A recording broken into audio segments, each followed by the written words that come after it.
Hello' বন্ধুসকল সকলোকে good afternoon. চ' এতিয়া বাজিছে 3:30মান 4টা। চ' এতিয়া আহি পাইছোঁ গ্ৰাউণ্ডত। ৰাতিপুৱা ব্লগটো বনোৱা নাই কাৰণ ৰাতিপুৱা প্ৰেক্টিছ নকৰিলোঁ। কালি বৰষুণত প্ৰেক্টিছ কৰি অলপ পেইনটো ফিল হৈছিলে ভৰিত। চ' সেইটো কাৰণে বৰষুণত তিতি প্ৰেক্টিছ নকৰিলোঁ। এতিয়া বৰ্তমান বৰষুণ দিয়া নাই আৰু এতিয়া আহি পাইছোঁ গ্ৰাউণ্ডত। এতিয়া ৰানিং কৰিম। ৰানিং কৰাৰ পিছত মুঠতে অলপ এক্সাৰচাইজ কৰিম। এক্সাৰচাইজ কি কৰোঁ আপোনালোকক দেখাই আছোঁ। ভিডিঅ'টো শেষলৈকে চাই থাকক। ব'লক ভিডিঅ'টো ষ্টাৰ্ট কৰোঁ। বন্ধুসকল ৰানিং খতম হ'ল। এতিয়া আৰু অলপ প্ৰেক্টিছ কৰোঁ। চ' প্ৰথমে অলপ পেটৰ এক্সাৰচাইজ কৰোঁ কাৰণ পেট বিষাইছে আজি ৰানিং কৰোঁতে। চ' অলপ পেটৰ ফেটছখিনি কম কৰা যায়।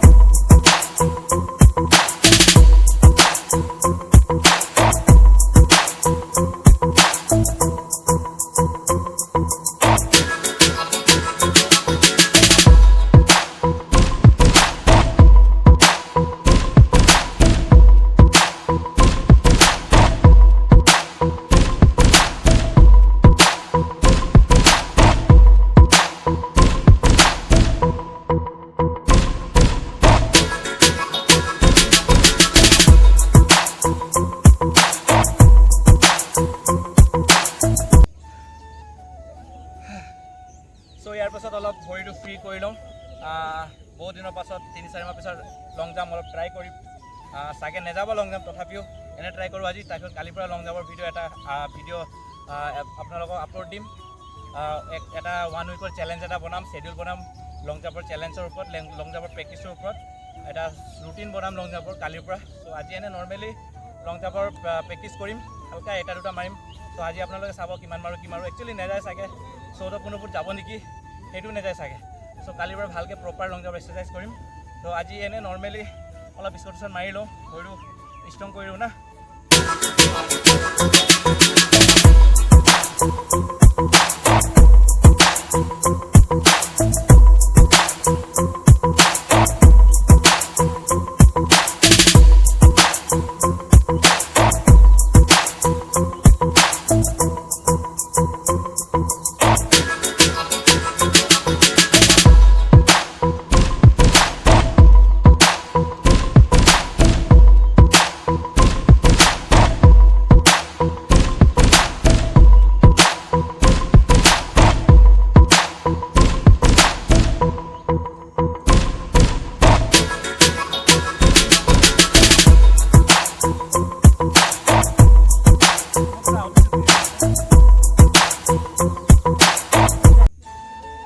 চ' বন্ধুসকল এতিয়া লং জাম্প এবাৰ দুবাৰ মাৰোঁ। বহুত দিন হৈ গ'ল, 3-4 মাহ প্ৰেক্টিছ কৰা নাই চাগে। লং জাম্পটো এনেও নাযায়, 100% নাযায়। তথাপিও চাওঁ, ট্ৰাই কৰোঁ। কালিৰ পৰা লং জাম্পৰ ৱৰ্কআউট ভিডিঅ' মানে এসপ্তাহৰ এটা চেলেঞ্জ, এটা ৰুটিন বনাম লং জাম্পৰ প্ৰেক্টিছৰ ওপৰত, এক্সাৰচাইজৰ ওপৰত।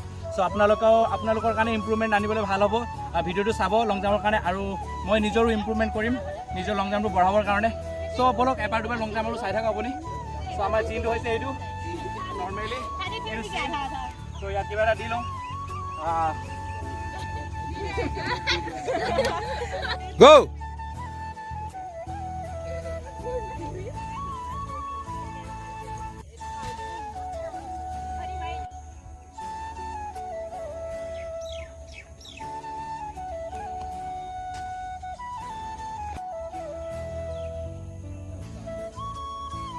আমাৰ দাদাই মাৰিছে এতিয়া। বন্ধুসকল আজি ভিডিঅ'টো মানে আজি ৱৰ্কআউটটো ইমানতে সমাপ্ত কৰিছোঁ, কাৰণ বহুত দিন প্ৰেক্টিছ কৰা নাই ন, বডি ভাগৰি গৈছে। উশাহ লওঁতে প্ৰব্লেম হৈ আছে প্ৰেক্টিছ কৰোঁতে, ৰানিং কৰোঁতে। চ' মানে লং জাম্পটো যোৱা নাই, একচুৱেলি যোৱা নাই। 2বাৰ মাৰিলোঁ পিছত তুমি লং জাম্প মাৰিছা, সেইকাৰণে তো মানে তুমি সুধিব পাৰা। 4 মাহ পাছত প্ৰেক্টিছ কৰি আছোঁ মই, আৰু ফাউল মাৰিছোঁ 2বাৰ, এবাৰতো মাৰিব পৰাই নাই, যোৱা নাই। চ' কালিৰ পৰা কিন্তু লং জাম্পৰ এটা শ্বেডিউল বনাম, এক্সাৰচাইজ বনাম এসপ্তাহ। মোৰ লগত লাগিলে মানসো প্ৰেক্টিছ কৰিব, ভাইটি হয়।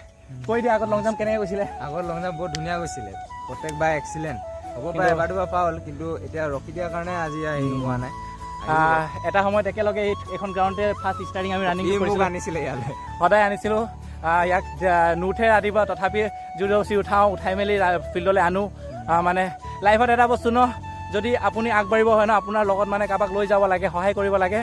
তেতিয়া সেইটো ভাল মানে বুজিলা নাই চ' মানে লাইফত নিজৰ লগত আনকো লৈ যাব চেষ্টা কৰিব লাগে পুলিচত নোসোমাওঁ পুলিচত ভৰ্তি নহওঁ পুলিচ ভাল নালাগে বুলি কৈ আছিলে বাট আজি সেই পুলিচ যিটো খাকী পোচাকটোৱে মানসৰ সপোন হৈ পৰিছে চ' খাকী পোচাক যিটো ন এটা মানুহৰ সপোন মানে এটা আত্মাৰ লগত জড়িত মানে ইম'শ্যন এটা হয় ইম'শ্যন হয় চ' কি ক'ম আৰু মোৰতো সৰুৰ পৰাই সপোন আছিলে চ' আজি মানসৰো সেই খাকী পোচাকযোৰা সপোন হৈ পৰিছে চ' আপোনালোকে যেনেদৰে প্ৰেক্টিছ কৰিছে ভালদৰে প্ৰেক্টিছ কৰক আপোনালোকৰ যিটো সপোন খাকী পোচাক কামাণ্ডৰ যিটো ব্লেক ড্ৰেছ পাবলৈ কষ্ট কৰি আছে কামনা কৰোঁ আপোনালোকে প্ৰে কৰিছোঁ যাতে এবাৰ সক্ষম হওক চ' লগ পাম কালি নেক্সট ভিডিঅ'ত তেতিয়াহ'লে thank you so' much bye bye জয় অসম জয় অসম আছাম পুলিচ কামাণ্ডো জয় অসম আছাম পুলিচ কামাণ্ডো জয় অসম